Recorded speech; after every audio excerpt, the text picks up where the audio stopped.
We've entered Week 11 here at AT&T Stadium. Brianna Aldridge and Bill Jones to talk about the Monday night primetime game between the Cowboys and the Houston Texans. And first, Bill, I want to start off and talk about the news that's officially official now. Dak Prescott going on IR, and now it's Cooper Rush time. That's right, and of course it was Cooper Rush time last week as well, and Cooper Rush time did not go very well for this team. Cowboys are hoping with an extra day of practice this week, maybe he's more in sync with his wide receivers in this game against a Texans team that has been known to pressure the quarterback a little bit.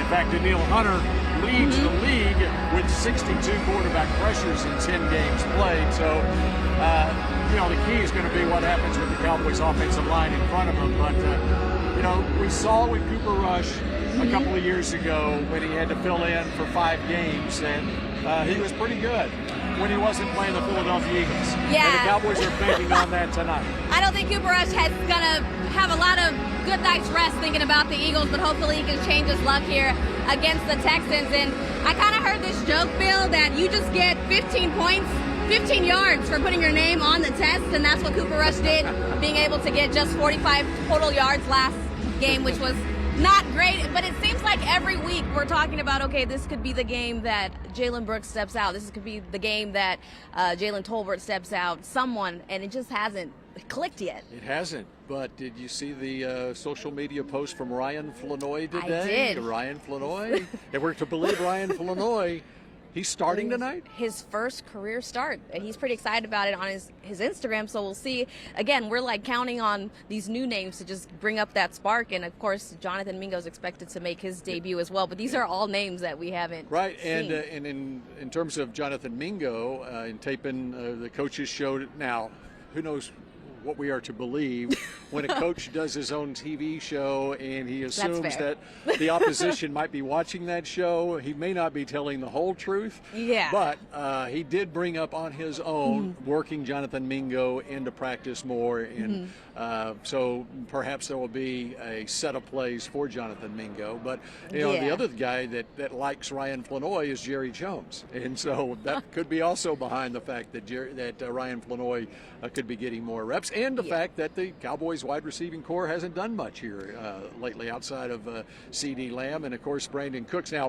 one thing for next week anyway, Mike McCarthy did tell me that he thinks that Brandon Cooks may be good to go next week, but that won't help the Cowboys tonight. Yeah, Brandon Cooks every day at practice, someone from the media is, "Are you ready?" He's like, "I feel great. I feel great." So, yeah, seeing him back out there will be great. So it would be even better, like you said, if one of those names we've just mentioned does something and maybe, bring spark. We just need some type of change, some type of spark. But it does seem like this Cowboys offense is just throwing something at the wall and hoping it sticks. Well, and the biggest thing is they need, as Mike McCarthy has openly said, that they need to run the football. And you know who's in charge of them running the football?